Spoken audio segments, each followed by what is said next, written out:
गांव की बहन में। फूलमती काकी, अंजलि दीदी के लिए शहर से फोन आया है, जल्दी से भेजो दुकान पे, नहीं तो फोन कट जाएगा। हाँ हाँ बेटा, अभी भेजती हूँ। अंजलि बेटा, तेरे लिए शहर से फोन है, सब काम छोड़ के जल्दी जाके सुन ले, नहीं तो फोन कट जाएगा।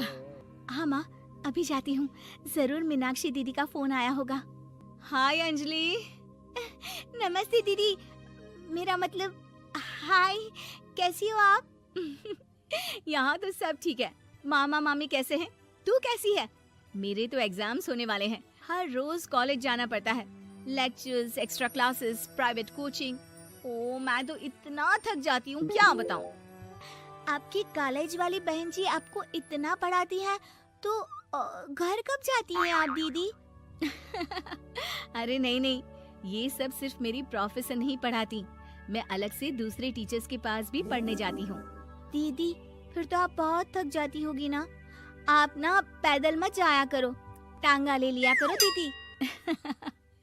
नहीं मेरी भोली बहन, ना मैं पैदल जाती हूँ, ना ही यहाँ टांगा मिलता है, मैं बस से जाती हूँ और थोड़ी दूरी के लिए रिक्शा ले लेती हूँ। सच्ची? वहाँ पर टांगे नहीं बस चलती है? वाह, वो भी हर रोज? हमारे गांव में भी बस आती है, दिन में 2 बार। यही तो खास बात है शहर की, यहाँ बसें पूरा दिन दौड़ती हैं सड़कों पर, और सिर्फ बसें ही नहीं, कार, स्कूटर और ट्रक भी, और तो और थोड़ी दूरी पर तो हवाई जहाज भी है, जहाँ से हवाई जहाज आसमान में उड़ते हैं। अच्छा दीदी, मैं फोन रखती हूँ, बुआ जी फूफा जी को मेरा नमस्ते कहना। हाँ माँ, हम लोग शहर में क्यों नहीं रहते? बुआ जी, फूफा जी और मीनाक्षी दीदी तो शहर में ही रहते हैं। अरे क्योंकि तेरे बुआ जी की शादी शहर में हुई थी, इसलिए बेटा। शादी से पहले वो भी तेरे पापा और दादा दादी के साथ गांव में ही रहती थी।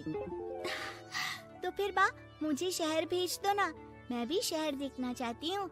इतनी बार मीनाक्षी दीदी से शहर के बारे में सुन चुकी हूँ, अब मैं भी वहाँ जाकर देखना चाहती हूँ। बस आप मुझे शहर भेज दो। ठीक है, इस बार गर्मियों की छुट्टियों में कुछ दिन रह आना शहर, अपनी बुआ के घर। अब तो खुश ना? हाँ माँ, बहुत खुश। आप देखना मैं शहर जाके कितने मजे करती हूँ। अंजलि अगले दिन स्कूल जाती है और वहाँ अपने सारे दोस्तों को अपने शहर जाने की बात बताकर चिढ़ाती है।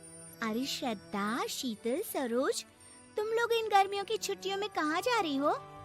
एकादशी वाले गांव के मेले में। हम तो दूसरे गांव में नानी के घर जाएंगे, उनका घर नहर के किनारे है, बड़ा मजा आएगा। हम इस बार कहीं नहीं जा रहे, बल्कि हमारे घर में रहने के लिए मेहमान आएंगे। और तू? अरे मेरा क्या है, मैं तो बस पास वाले शहर जा रही हूँ, अपनी बुआ जी के घर, वहीं रहूंगी कुछ दिन। तुम लोग चिंता मत करना, मैं चिट्ठी लिखूंगी तुम सबको वहाँ से। पापा मुझे तो चक्कर आ रहे हैं, जी घबरा रहा है। बेटा शहर आने की जिद भी तो तूने ही की थी, अब पहली बार बस में चढ़ी है तो यही होना था, भुगतो अब। अरे मामा जी, अंजलि, आप लोग आने से पहले बता तो देते, मैं लेने आ जाती बस स्टैंड तक।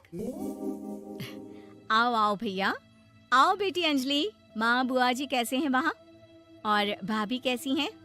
सब ठीक है, बस अंजलि जिद कर रही थी कुछ दिन आप लोगों के साथ रहने की, सो छोड़ने आ गया। दीदी आप मुझे शहर घुमाने ले जाओ ना, मुझे भी शहर देखना है। हाँ हाँ चल, तैयार हो जा जल्दी से। अंजलि तैयार होने जाती है और कुछ देर बाद जब बाहर आती है तो अरे ये क्या कर दिया तूने, मार्केट तक ही तो जाना है, इतनी डार्क रेड लिपस्टिक, इतने बड़े बड़े झुमके और चूड़ियां और चेहरे पर इतना सारा पाउडर। मेरी बहन ऐसे नहीं चलेगा, जा और ये सब हटा के आ। अरे कैसे, क्यों? मैंने शहर आने के लिए इतनी मेहनत से ये सब इकट्ठा किया था, और वैसे भी मैंने देखा है मोहल्ले की राधा काकी के टीवी पर एक फिल्म चल रही थी, उसमें हीरोइन ना ऐसे ही तैयार होकर जाती है घूमने।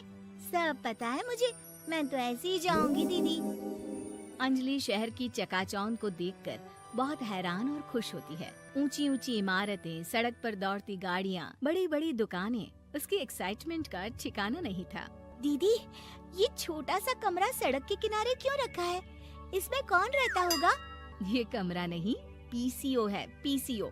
यहाँ पर लोग फोन करने आते हैं, सिक्का डालकर। ओ, हमारे गांव में तो दुकान पे ही जाते हैं बात करने। अच्छा चल, तुझे रेस्टोरेंट में खाना खिलाने ले चलती हूँ। Excuse me, 2 plate noodles please and 2 Cola.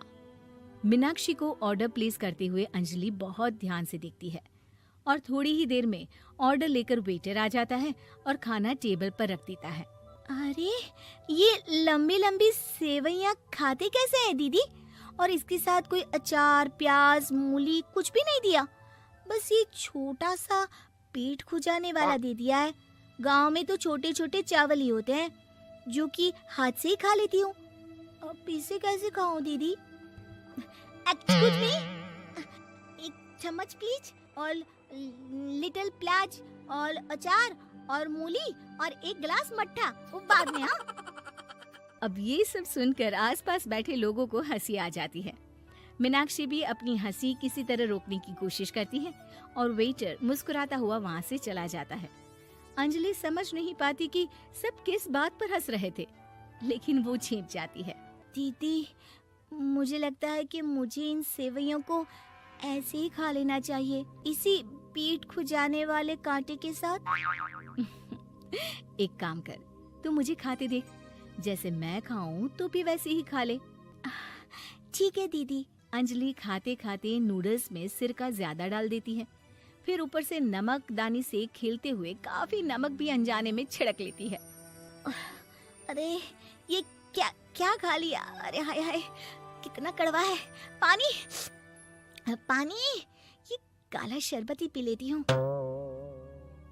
और जल्दबाजी में अंजलि जल्दी जल्दी कोला पी लेती है, जिससे उसके नाक में झंझनाहट होती है।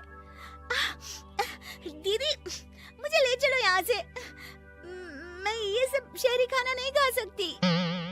अब शर्म के मारे मीनाक्षी अपनी बहन को वापस घर ले जाती है और कहती है कि देख अंजलि, माना कि शहर और गांव एक दूसरे से बहुत अलग है, लेकिन इसका मतलब ये नहीं कि हमेशा शहर ही बेहतर हो और उस वजह से हमें वो सब करना पड़े जो हम नहीं कर सकते। शहर में सहूलतें तो हैं ही, पर चुनौतियां भी हैं। हम जहाँ भी रहें, हमें कभी अपने आप को कम या ज्यादा नहीं समझना चाहिए। और किसी भी नई जगह में ढलने में समय लगता है, उसके लिए तुम्हें दूसरों की नकल करने की कोई जरूरत नहीं है। बेटा, घूम लिया शहर या अभी और घूमना है? नहीं पापा, मैं अपनी गलती समझ गई हूँ, आप गांव ही ले चलिए मुझे।